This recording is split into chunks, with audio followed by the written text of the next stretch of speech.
Okay, so hi guys, welcome back to our YouTube channel. So I'm here with another story time video.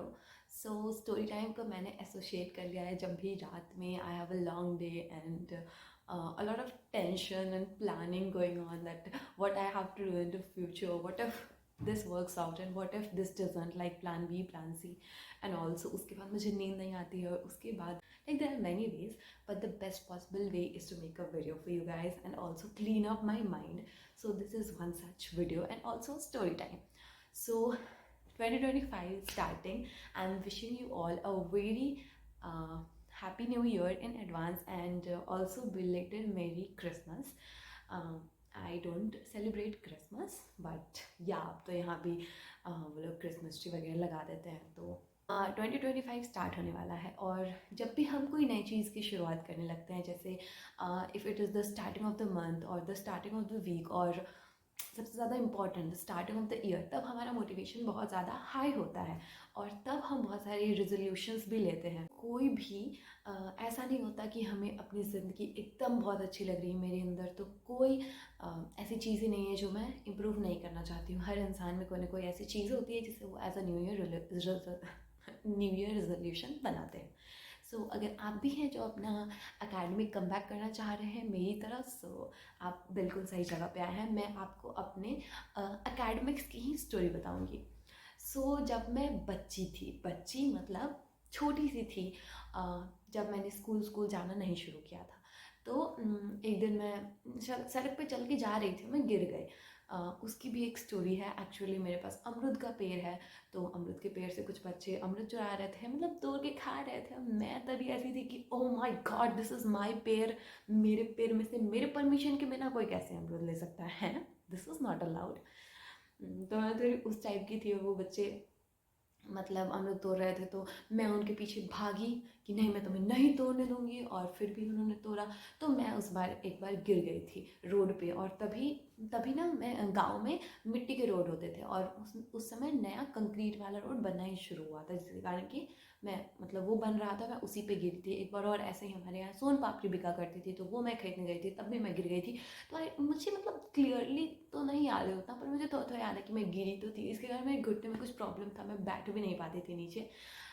उतनी छोटी सी बच्ची थी मैं, और मुझे बैठने में भी मतलब नीचे प्रॉब्लम होती थी, तो मैं एक पैर ऐसे खोल के और तब ऐसे बैठती थी, तो जिसके कारण मैंने स्कूल लेट जाना शुरू किया था। किसी को मेरे से उम्मीद नहीं थी कि ये पढ़ेगी लिखेगी। मुझे तो मतलब मेरे यहाँ गाय है, मेरे बाबा मतलब हम लोग एक, मेरे पापा ही has been a teacher and मेरे दादाजी भी रिटायर्ड टीचर हैं, पर हम लोग कृषि क्षेत्र से भी हमेशा से जुड़े रहे हैं, और इसलिए हमारे यहाँ गाय भी हैं। तो अभी मेरे पास 2 गाय है, पहले तो बहुत होती थी, पहले 4-5 गाय भी होती थी। तो तो मुझे बोला जाता था कि तुम्हें पढ़ना पड़ेगा, वरना तुम्हें गाय का जो गोबर होता है, काऊ डंग, वो तुम्हें उठाना पड़ेगा और तुम्हें गाय की देखभाल करनी पड़ेगी। तो मैं बोलती थी ठीक है, मैं गाय की ही देखभाल करूँगी, पर मुझे पढ़ना लिखना तो नहीं है। मतलब मैं इतनी ज़िद्दी थी, किसी को नहीं लगा था कि मैं पढ़ना लिखना शुरू करूँगी। मैंने लेट पढ़ना लिखना शुरू किया। फिर जब मैं स्कूल गई, तो फिर मैंने फाउंडेशन भी पढ़ा, फिर नर्सरी, LKG, UKG तक तो ठीक है, जैसे तैसे मैंने पढ़ा। फिर जब मैं UKG में गई, तो इन्होंने, मेरे घर वालों ने मुझे ट्यूशन में डाल दिया। अब ट्यूशन भी ऐसे होते थे कि घर पे आके सर पढ़ाते थे। तो घर पे जो आके मुझे सर पढ़ाते थे, वो सर कम और वो मेरे दादाजी ज़्यादा लगे, क्योंकि उन्होंने मेरे पापा को भी पढ़ाया हुआ है, उन्होंने मेरे चाचा को, मेरी बुआ, सबको उन्होंने पढ़ाया हुआ है। और मेरे पापा फिर भी उनके बेटे जैसे हुए, तो मैं उनकी अ, पोती जैसी हूँ। उन्होंने मुझे पढ़ाना शुरू किया, तब मैं पढ़ाई में ठीक थी। मतलब वो सर ने मुझे गुणा भाग भी सिखाया है, LCM HCF तो सिखाया ही है। जब वो मुझे हिंदी लिखवाते थे ना, हिंदी का जो डिक्टेशन होता है, क्या बोलते हैं, श्रुत लेख जिसको बोलते हैं, तो जब वो श्रुत लेख लिखवाया करते थे, तो मेरे 15 में से मतलब 2-3 ऐसे सही होते थे, क्योंकि वो न्यूज़पेपर ऐसे पढ़ते थे और फिर उसमें से लिखवाते थे। अब छोटी सी बच्ची कहाँ से, मैं इतना गरीब नहीं दिखाना होता है खुद को, सॉरी गाइस। हाँ, तो वो लिखवाया करते थे। तो फिर हाँ, तो वो लिखवा हाँ, तो फिर वो धीरे-धीरे मुझे पढ़ाना शुरू किया और मुझे तो इतना गुस्सा आता था कि ये अभी क्यों पढ़ाने शुरू हो गए हैं, क्योंकि उस समय छोटी बहू वाज़ द सीरियल व्हिच सब लोग देखा करते थे। तभी सबके घर में टीवी नहीं होती थी, हमारे घर में टीवी थी। Grateful for that. सो वहाँ पे बहुत सारे लोग आते थे और हम लोग पूरा एकदम मतलब 20 लोग लगभग, मेरा बड़ा-सा एक हॉल है, वहाँ पे लगभग 20 लोग तो होते ही थे। मतलब फिर धीरे आगे कम हो गए थे, धीरे-धीरे आगे जब सबके घर में टीवी लगना शुरू हो गया था, क्योंकि छोटी बहू बहुत टाइम तक चला था और वो सीरियल आता था शाम को आके 7:30 बजे, और तभी वो सर पढ़ाने आ जाते थे। इतना गुस्सा आता था, इतना गुस्सा आता था कि क्यों आ गए हैं, अभी तो टीवी देखने का टाइम है। लेकिन वो पढ़ाना शुरू करते तो तब भी मैं मतलब मेन मैं ये बताना चाह रही हूँ, ये I did not wanted to study. मुझे फोर्स किया जाता था पढ़ने के लिए, तो मैं पढ़ लेती थी। फिर जब मैं क्लास 1 में गई, तब मेरी दीदी का नवोदय में सिलेक्शन हो गया, तो वो नवोदय चली गई। तो मैं क्लास 1 में फर्स्ट में थी और वो 6 में थी, अब वो चली गई। अब मैं एक ऐसी बच्ची थी जो हमेशा अपने दीदी के पीछे पीछे पीछे पीछे पीछे पीछे पीछे चलते रहती थी। मतलब मैं ऐसी बची थी कि मैं लिख रही हूँ कि Ram is going to the temple, तो राम इज़ गोइंग, मैंने गोइंग का GOI लिखा और दीदी भी पढ़ रही है और दीदी उठ के कहीं गई, मैंने GOI ही लिखा, मैं NG भी कंप्लीट नहीं करूँगी और दीदी के पीछे पीछे जाऊँगी कि दीदी कहाँ जा रही है। और मतलब हाँ, ऐसा होता था। तो फिर मेरी दीदी चली गई। अब मैं इतनी अकेली, मतलब मुझे समझ ही नहीं आता था कि मैं क्या करूँ। और मतलब थैंक्स टू द टाइम तभी का, अभी के बच्चे तो जन्म लेते ही मोबाइल के साथ हैं, तभी मोबाइल वोबाइल का कोई डिस्ट्रैक्शन नहीं था। मैं गांव में रहती थी, कुछ में ज़्यादा दोस्त भी नहीं थे, दोस्त ज़्यादा क्या, कोई थे नहीं। ऑल मेरी जो सब थी दीदी थी, मैं से मतलब नहीं रखती थी, मैं बहुत ही शांत बच्ची थी। हाँ, तब तक। हाँ, लेकिन मैं गालियाँ बहुत देती थी, बहुत गालियाँ देती थी और लोगों को, ये बहुत गलत चीज़ है, लोगों को मेरे मुँह से गाली बहुत अच्छी लगती थी। अब लोग मुझे इस तरह से गाली दे के दिखाओ, मतलब भी आके मुझे ऐसे बोलते थे कि गाली दे के दिखाओ, या फिर ऐसे परेशान करते ताकि मैं गाली दे दूँ। और they used to find it very cute when a छोटा बच्चा जिसको सही से बोलना भी नहीं आता, वो तुतलाता है और फिर वो गाली दे रहा है। तो और फिर वो लोग इस तरह से बोलते थे कि मुझे लगता था भाई ये तो एप्रिशिएशन है, मुझे इसके कारण भाव मिल रहा है। और किसको भाव लेना नहीं पसंद होता है, चाहे वो छोटा बच्चा हो या बहुत बड़ा बच्चा हो। सो मुझे बहुत अच्छा लगता था, मुझे भाव मिलता था, इसके कारण मैं और बिगड़ी हुई बच्ची थी।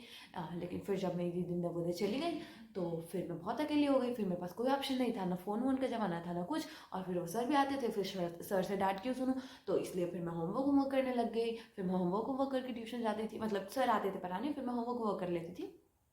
क्या होमवर्क कर रही हूँ, तो फिर मैं होमवर्क वगैरह करके सर को दिखा देती थी, फिर सर मेरी तारीफ करते थे।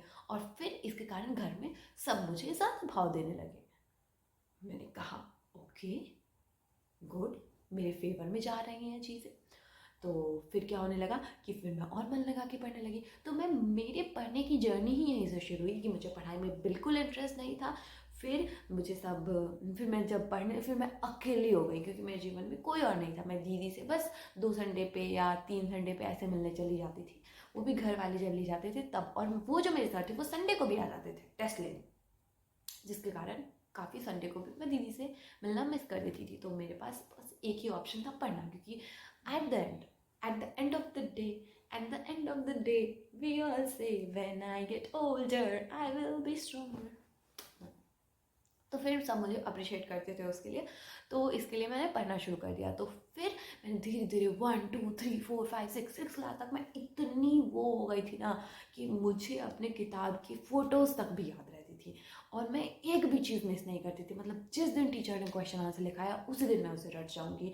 उसके बाद हर चीज़, मतलब मैं जैसे सेकेंड क्लास में थर्ड की मैथ्स बनाती थी, थर्ड क्लास में फोर्थ की मैथ्स बनाती थी, ये जो मेरे सर करवाते थे। And I am so grateful, मैं अभी भी बोलती हूँ कि मैं, मुझे अपने जीवन में जो भी बुद्धि आई है, मेरे घर वालों ने मुझे वहाँ तक पहुँचाया है कि जो भी मैं सद्बुद्धि वाला काम कर पाती हूँ वो घर वालों के कारण, वो टीचर के कारण। जो मेरे सर हैं, I am very grateful to him. Like ज़िंदगी में एक टीचर का जो हम बोलते हैं कि रोल होता है, वो एक टीचर, एक मेंटोर, वो सबका रोल उन्होंने निभाया।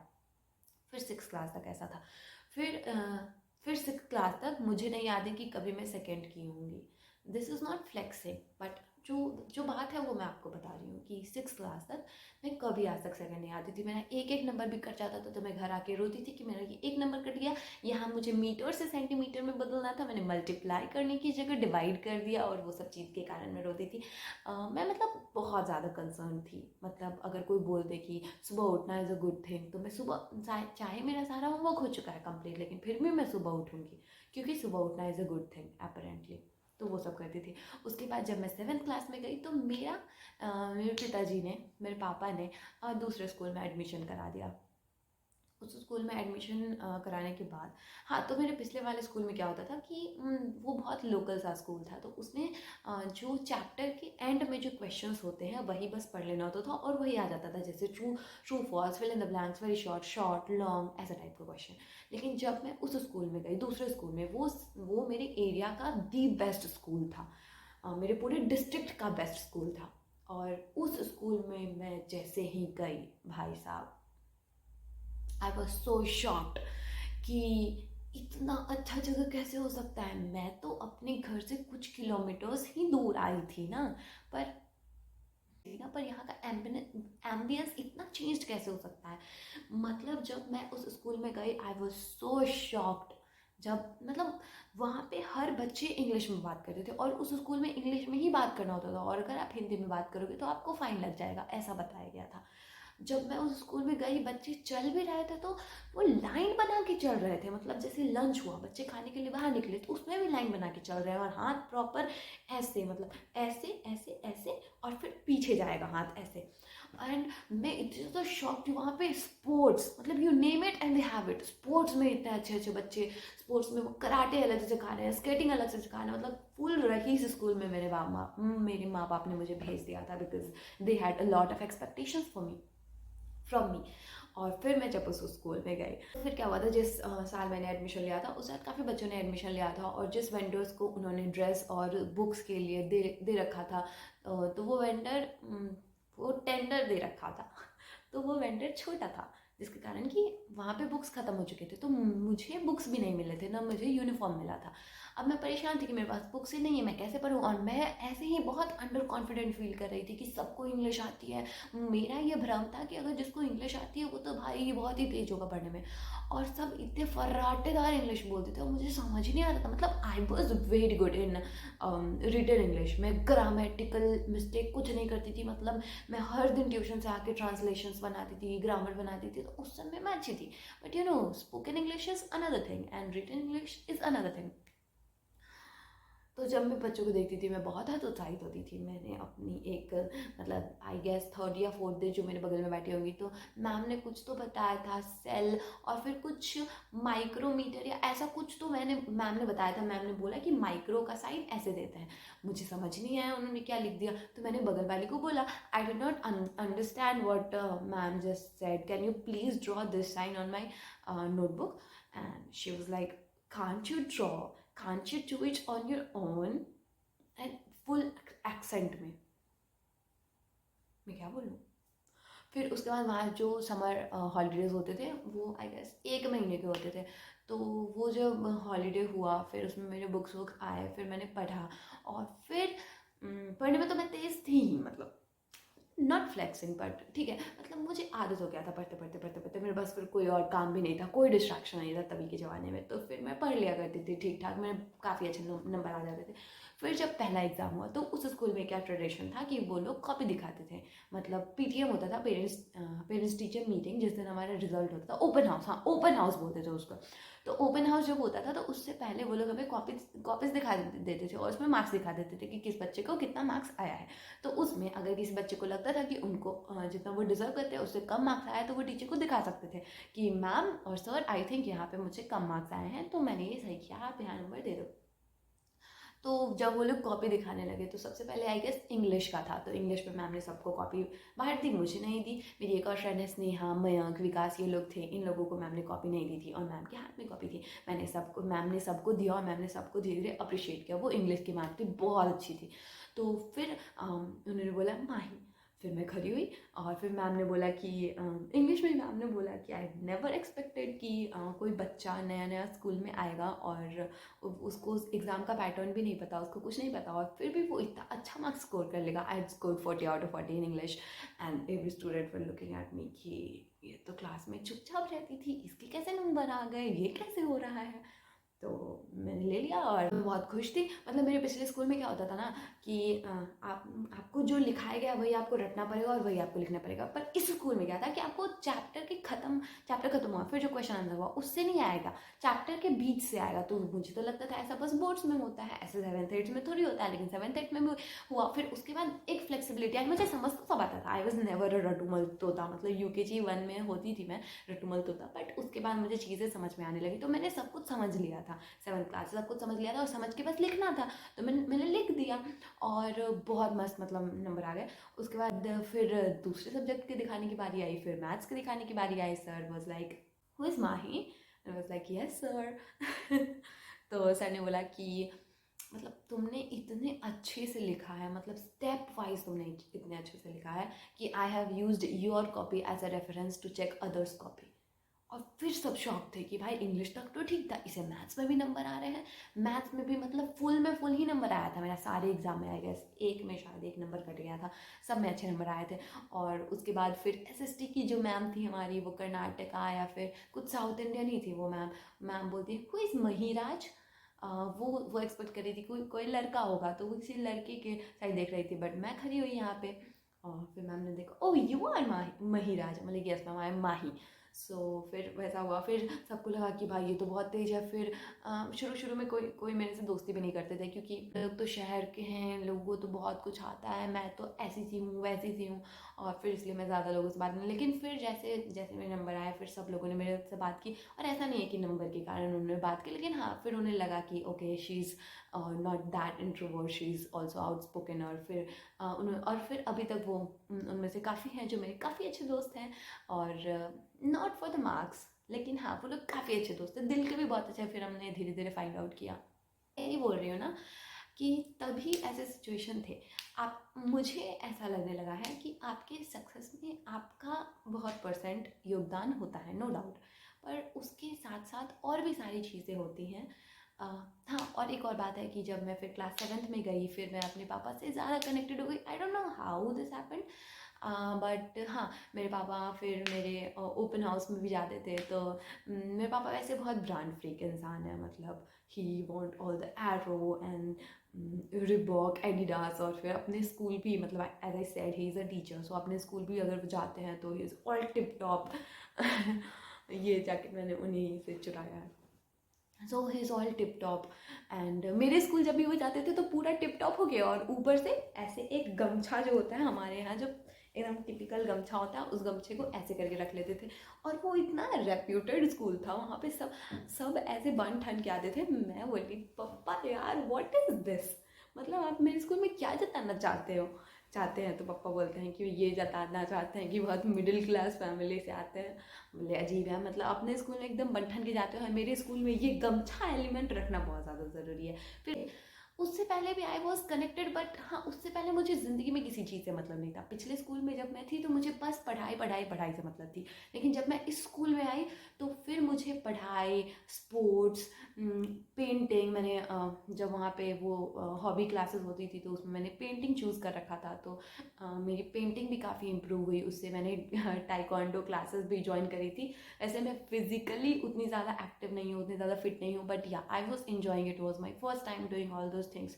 सो एक और इसमें पर्क है कि जब मैं पहली बार स्कूल में गई थी तो वही जो मेरी क्लास टीचर थी इंग्लिश वाली मैम, उन्होंने बोला था कि आपकी बेटी बहुत अच्छी है पढ़ने में, इसने स्कूल में भी टॉप करा है and all that stuff, but आपकी बेटी लीडरशिप क्वालिटीज़ में अच्छी नहीं है। जैसा कि मैंने बोला कि वो उस डिस्ट्रिक्ट का एकदम टॉप का स्कूल था, तो उसमें स्पोर्ट्स, डिसिप्लिन, अकेडमिक सब चीज़ में मतलब वो स्कूल बहुत अच्छा था। तो हर चीज़ को, एक्स्ट्रा को करिकुलर एक्टिविटीज़ बहुत अच्छे से कराते थे।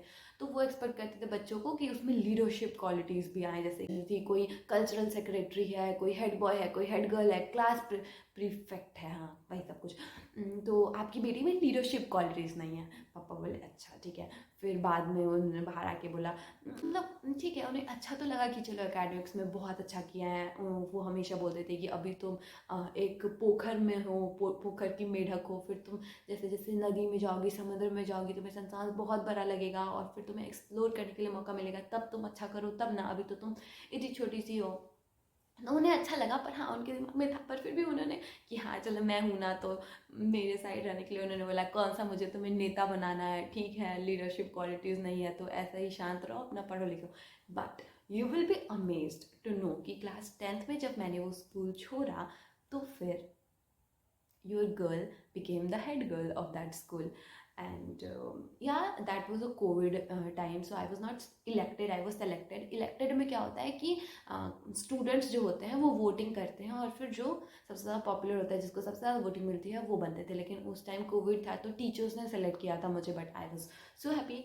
एंड या मैं हेड गर्ल बनी, even though I do not get the chance to execute my powers बहुत ज़्यादा, क्योंकि कितना ही स्कूल गए थे हम लोग, मुझे बैच भी नहीं मिला उस मतलब मेरे बैच के किसी बच्चे को, जैसे ना कल्चरल सेक्रेटरी को, ना हेड गर्ल को, ना हेड बॉय को, किसी को बैच नहीं मिला था। पर या मैं मतलब टीचर ने मुझे उस काबिल समझा तो ठीक है, मैं बहुत खुश थी। उसके बाद फेयरवेल में भी आई बिकेम क्या बोलते हैं उसको, मिस फेयरवेल। हाँ मिस फेयरवेल बनी थी, जो इसकी अगर मुझे फ़ोटो मिले तो मैं यहाँ इंसर्ट कर दूँगी। सो वो सब बनी, तो ये सब मेरे लिए काफ़ी अचीवमेंट था। पर मुझे लगता है कि हर टाइम आप अपनी बेस्ट प्रोडक्टिविटी में नहीं हो सकते हो। देयर आर थिंग्स जब आपको समझ लेनी चाहिए कि okay maybe I could not do my best, और even if I have done my best, फिर भी किसी और कोई और ये चीज़ ज़्यादा डिज़र्व करता था तो उसको मिल गई। हर समय सक्सेस को इतना अपने ऊपर सवार नहीं होने देना चाहिए कि मैं तो ये लेके ही रहूँगी, मुझे ये नहीं मिला तो फिर हो ही नहीं सकता है ऐसा, मैं तो ये हूँ, मैं तो वो हूँ। अपने आप को इतना ज़्यादा मैं बोलूँगी कि सीरियसली नहीं लेना चाहिए। मतलब ठीक है वो सब बहुत इम्पोर्टेंट पॉइंट है, लेकिन जब आप अपने सबसे वर्स्ट फेज में हो अगर, तो समटाइम द फैक्ट, जब आप अपने सबसे वर्स्ट फेज में हो, तो sometime the fact that you are living a happy life is the most important thing. Means मेरे साथ तो बहुत सारे कंडीशंस हैं, बट आई फील कि अगर एक स्ट्रॉन्ग माइंड हो, एक डिटर्मिनेशन हो, तो कुछ भी किया जा सकता है। और what you can do is your best, not everybody is best. So आप अपना बेस्ट दो। And wishing you all again a very happy new year. I don't know मैं इस चीज़ को अच्छे से एक्सप्लेन कर पाई हूँ कि नहीं, but I get you, but I think you get the gist of it. So yeah, this was it for today's video. Subscribe to the channel and do like the video. अगर आपको लगता है कि इस चैनल से आपको थोड़ी भी कुछ पॉजिटिव वाइब मिले या कुछ भी हेल्प हो सके तो ही, बाकी आपको बेटर पता है कि आपके लिए क्या अच्छा है क्या बुरा है। सो या बाय।